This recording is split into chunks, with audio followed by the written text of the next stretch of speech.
बिस्मिल्लाहिर रहमानिर रहीम अस्सलामु आलाइकुम everyone welcome back to my channel. आबारो चले आसलाम आपनादेर माझे।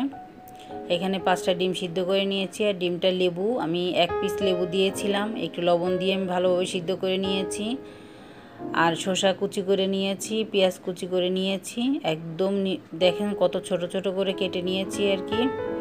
আর এখানে নিয়ে নিয়েছি চাটনি, প্রাণ চাটনি নিয়েছি, আর আপনারা যে কোনো চাটনি নিতে পারেন। তারপর টমেটো সস নিয়েছি, বিট লবণ নিয়েছি, আরও একটা জিনিস দিতে হবে।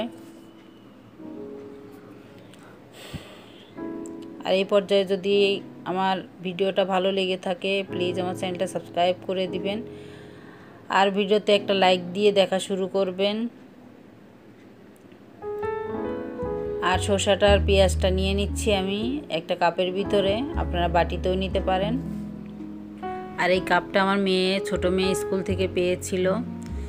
এই কাপটা খুব ভালো লাগে আমার মেয়ের কাছে, এই জন্য আর কি এটা আমার মেয়ে বলতেছে দেখাতে, তার জন্য দেখালাম। তারপর পেঁয়াজ কুচিটা নিয়ে বিট লবণ দিয়ে দিলাম, টমেটো সসটাও দিয়ে দিলাম, 2 টেবিল চামচই হয়েছে। কাসুন্দি আর হলো সসটা চাটনিটা দিয়ে দিব আর কি। এটা দিয়ে ভালোভাবে মিশিয়ে নিয়েছি, এখানে আর কোনো কিছু অ্যাড করা হয় নাই। এখন ডিমটা হালকা করে কেটে নিতে হবে, সাবধানে কাটতে হবে, ফেটে গেলে কিন্তু এই সৌন্দর্যটা নষ্ট হয়ে যাবে, আর যেটা করতে চাচ্ছি সেটাও হবে না। আর অল্প করে অর্ধেকের থেকেও কম কেটেছি, উপরে সাদা অংশটাই আর কি কাটা হয়েছে। কেটে আমি এই মিশ্রণটা এটার ভিতরে দিয়ে দিলাম। আমার 2টা বানানো হয়ে গিয়েছে, এভাবে আমি সবগুলো বানিয়ে নিলাম। খেতে দারুণ হয়েছিল, কি বলবো, বাচ্চারা এত পছন্দ করেছে।